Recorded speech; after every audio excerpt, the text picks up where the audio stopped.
আসসালামু আলাইকুম শাইখ। ওয়ালাইকুম আসসালাম ওয়া রাহমাতুল্লাহি ওয়া বারাকাতুহু। জি বলেন। শাইখ, প্রথমে আমার এবং আমার পরিবারের জন্য দোয়া চাচ্ছি। আমার আম্মু প্রতিনিয়ত আপনার প্রশ্নোত্তর পরের দিন শুনে রাতে জাগতে পারে না, আজকে অনেক কষ্ট করে রাত মাশাআল্লাহ জাগছে মাশাআল্লাহ, আর কি। কোনো দোষ নেই, কোনো দোষ নেই। অডিও ভিডিও শুনতে, অডিও হয়, ভিডিও গুলোতে হ্যাঁ, অংশ নিতে পারে। পরের দিন শুনে আফসোস করে যে আপনি হচ্ছে যারা অংশগ্রহণ করে তাদের জন্য আলাদাভাবে দোয়া করেন আর কি, সেজন্য বলে যে আমি সবার জন্য, সবার জন্য, যারা ইনডাইরেক্ট অংশগ্রহণ করে পরবর্তীতে শুনে সবার জন্য দোয়া, প্রত্যেক মুমিন মুমিনাতের জন্য দোয়া। রব্বানা জি। ইগফির লানা ওয়া লিইখওয়ানিনা আল্লাযীনা সাবাকুনা বিল ঈমান, সূরা হাশরের এই দোয়া মুখস্থ করে নেব। জি। জি, শেখ, আমার প্রশ্ন যে আমাদের সমাজে এমন অনেক মানুষ আছে যারা বেদাত সম্পর্কে জানে যে মানুষ মারা গেলে হচ্ছে 3 দিনে বা 40-এ করা যাবে না, এগুলা জানে। বাট মৃত্যুবার্ষিকী উপলক্ষে 1 বছর পূর্ণ হলো বা মৃত্যুবার্ষিকী উপলক্ষে মানুষের এতিমখানাতে বাচ্চাদেরকে তারা খাওয়ায়, যে আমরা তো বড় লোকদের খাওয়াচ্ছি না, বাচ্চাদেরকে খাওয়াচ্ছি, এইভাবেই মৃত্যুবার্ষিকী পালন করে। বা ঘরোয়াভাবে জন্মদিন দেখা যাচ্ছে স্বামী স্ত্রী বা বাচ্চাদের নিয়ে পালন করে, বলে যে এটা করা যাবে। এক্ষেত্রে আপনার মতামতটা জানতে চাচ্ছি। কোনোটি করা যাবে না যেগুলো বললেন। বেদাত বেদাত, ছোট বেদাত হোক আর বড় বেদাত হোক, সবগুলি বেদাত। যেমন ঢালা ভাবে ধনী গরিব সবাইকে মৃত্যুবার্ষিকী উপলক্ষে খাওয়ানো, বা 40 করে হোক আর 10 দিনে হোক, দিন ধরে হোক অথবা দিন ধার্য না করে হোক, বছরে যেদিন মৃত্যুবার্ষিকী সেদিন হোক, মৃতের নামে খাওয়া দাওয়া, সেটা হচ্ছে ইসলাম বিরোধী কাজ, বিজাতির সভ্যতা। রাসূলুল্লাহ সাল্লাল্লাহু আলাইহি ওয়াসাল্লামের আমলে, সাহাবায়ে আমলে এটাকে রোদনের অন্তর্ভুক্ত করা হইতো। আর মৃতের উপর রোদন করা হচ্ছে হারাম, তার কারণে মাইয়িতকে আযাব হয়, হাদিস রয়েছে, আল মাইয়িতু ইউআযাবু বিমা নিহা আলাইহি, মাইয়িতের উপর রোদন করলে তাকে আযাব হয়। এটা মাইয়িতের কোনো কাজে আসবে না। মৃত ব্যক্তির নামে ভোজ ভাজ করে খাওয়ানো, সেটা যে কোনো ভাবে হোক না কেন।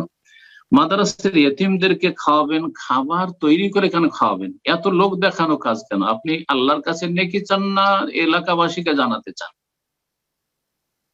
দেশের মানুষকে, এলাকার মানুষকে খুশি করতে চান, মাদ্রাসার পক্ষকে খুশি করতে চান, বা সবাই জানুক যে হ্যাঁ ধুমধাম চলছে আজকে, নাকি রবকে খুশি করতে চান, যিনি প্রতিদান দেবেন, যিনি আযাব দূর করবেন, যিনি নিয়ামতে রাখবেন আপনার মৃত বাবা মাকে?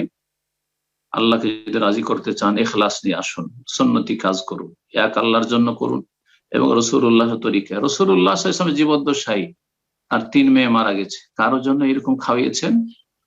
সেই যুগে কি এতিম বিধবা গরিব দুঃখী ছিল না? প্রায় সবাই তো গরিব ছিল। রাসূলুল্লাহ সাল্লাল্লাহু আলাইহি ওয়াসাল্লামের জীবদ্দশায় তার স্ত্রী খাদিজা রাদিয়াল্লাহু আনহা মারা গেছেন, হ্যাঁ, যায়নামুল মাসাকিন মারা গেছেন, তাদের জন্য খাবার দাবার করেছেন, মৃত্যু বার্ষিকী পালন করেছেন। এইরকমই জন্মবার্ষিকী পালন করা, বিবাহ বার্ষিকী পালন করা, সবগুলি বিদআত, সবগুলি বিদআত। সে মুসলিম বিদআতি মোল্লারা শিখাক অথবা ইহুদি নাসারারা শিখিয়েছে, হ্যাঁ, ম্যারেজ ডে পালন করা, বার্থডে পালন করা, তাদের কাছ থেকে নেন, যার কাছ থেকে নেন, বিদআত বিদআত, বিদআতে বেঁচে থাকবেন। হ্যাঁ, মৃত ব্যক্তিকে নেকি পৌঁছাতে চান, ইয়েতিমদেরকে খাওয়াতে চান, 50,000 টাকা, 1,00,000 টাকা, যা পারেন আপনি কম আর বেশি নিয়ে গিয়ে মাদ্রাসার দায়িত্বশীলদেরকে দিয়ে আসেন, চুপচাপ দিয়ে আসলেন, বললেন যে এই টাকাগুলি দিয়ে এতিমদের দেখাশোনা করবেন, তাদের যা লাগে তাই করবেন, খরচ করবেন, এতে ইখলাস রয়েছে। এটা সুন্নত ভিত্তিক হলো, বিদআত হলো না। কিন্তু ভোজ করে, ধুমধাম করে, গরু জবাই করে খাওয়া দাওয়া করাচ্ছেন, আর সবাই জানছে, এই তরিকা ইসলামে নেই। এই তরিকা হিন্দুদের মধ্যে আছে, এই তরিকা মক্কার কাফের মুশরিকদের মধ্যে ছিল, সেজন্য নিষেধ করা হয়েছে। আশা করি বিষয়টি বুঝতে পেরেছে। দান করতে চান, দান করার রাস্তা, অনেক রাস্তা রয়েছে। গোটা একটি মসজিদ বানিয়ে দেন সৌদি আরবে, আমাদের দেশের মানুষের চাইতে অনেক বেশি মৃত ব্যক্তিকে নেকি পৌঁছায়। আজকে আমার অফিসে একজন বলছে যে শেখ, ইন্ডিয়া বাংলাদেশে কেউ আছে, বিশেষ করে বাংলাদেশ নাম নিল, এসে আছে কেউ যাদের নলকূপ লাগবে, পানির ব্যবস্থা নেই, পানির ব্যবস্থা দেবো। বললেন ভাই, আমি দাওয়াতের কাজ করি, আমি এইসব যে প্রজেক্টের কাজ করি না, কারণ পয়সা বড় ফিতনা, আমি এই ফিতনা থেকে দূরে থাকতে চাই। তবে কেউ যদি করে এই কাজগুলি, তা আমি হয়তো দেখিয়ে দিতে পারবো রাস্তায়, যে হ্যাঁ অমুকের সাথে তোমরা যোগাযোগ করতে পারো।